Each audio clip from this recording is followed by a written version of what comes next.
मुझे अचानक एहसास हुआ कि होटल की दीवारों के अंदर कुछ भयानक जीव था।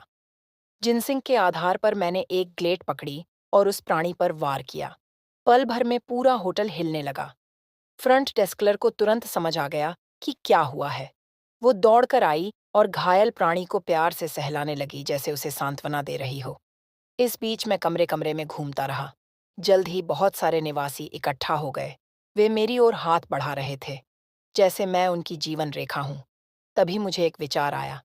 मैंने निवासियों से कहा कि वे मेरी मदद करें और कमरों पर निशान लगाएं ताकि मैं बाहर निकलने का रास्ता ढूंढ सकूं। उससे पहले मैंने एक परेशान करने वाली खोज की थी। होटल हर रोज से कुड़ रहा था। जब भी मैं बाहर निकलने की कोशिश करता, मुझे कभी भी कोई निकास नहीं मिलता। और भी अजीब बात यह कि ऐसा लगता था कि सिर्फ मुझे ही कुछ गड़बड़ नजर आ रही है। कोई और रास्ता ना होने पर मैं वहां ठहर गया, लेकिन मैंने हार नहीं मानी। बार बार भागने की कोशिश करता रहा। निवासियों को खुशी से चिल्लाते देखकर मुझे लगा कि मेरा प्लान आखिरकार काम कर रहा है।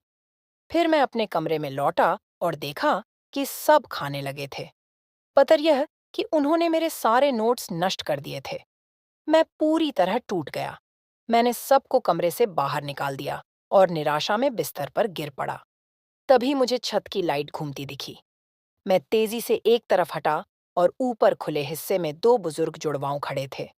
वे मुझे धीरे धीरे समझाने लगे, शांत करने की कोशिश करने लगे और मुझे एक कॉफी भी थमाई। लेकिन मुझे सिर्फ अपने नोट्स वापस चाहिए थे। जुड़वा ने मुझे याद दिलाया कि शायद निकास वही नहीं है जो प्रवेश द्वार था। उस सुझाव से मैं गुस्से से भर गया। मैं इतने समय से ढूंढ रहा था और अभी तक प्रवेश द्वार भी नहीं मिला था। मैंने पागलों की तरह खोज शुरू कर दी। जब मैंने अलमारी को धक्का देकर गिराया, तो उसके पीछे एक छिपा हुआ छेद मिला। जुड़वाओं ने मुझे चेतावनी दी कि अंदर मत जाओ, खतरा हो सकता है। लेकिन आज़ादी के लिए मैं जोखिम उठाने को तैयार था। मैंने उन्हें साथ चलने के लिए कहा, लेकिन वे उस आरामदायक जगह पर रहना पसंद करते थे। इसलिए मैं अकेले ही नरम मुलायम दीवारों के बीच से रेंगता हुआ आगे बढ़ा। रास्ते के अंत में एक चमकदार सफेद गोला था, जैसे गर्भ में बन रहा कोई भ्रूण। उस पवित्र प्रकाश ने मेरी आंखों में आंसू भर दिए। मैंने धीरे से गोले को छुआ और मेरी आंखों से एक छोटी सी रोशनी निकली। मैंने ऊपर देखा और कुछ नहीं दिखा। एक छोटा प्यारा ऑक्टोपस बाहर निकला। मैंने आंखें बंद की और उसे छुआ। उसकी धड़कन की लय महसूस की। अचानक ऑक्टोपस ने दर्द से चीख मारी।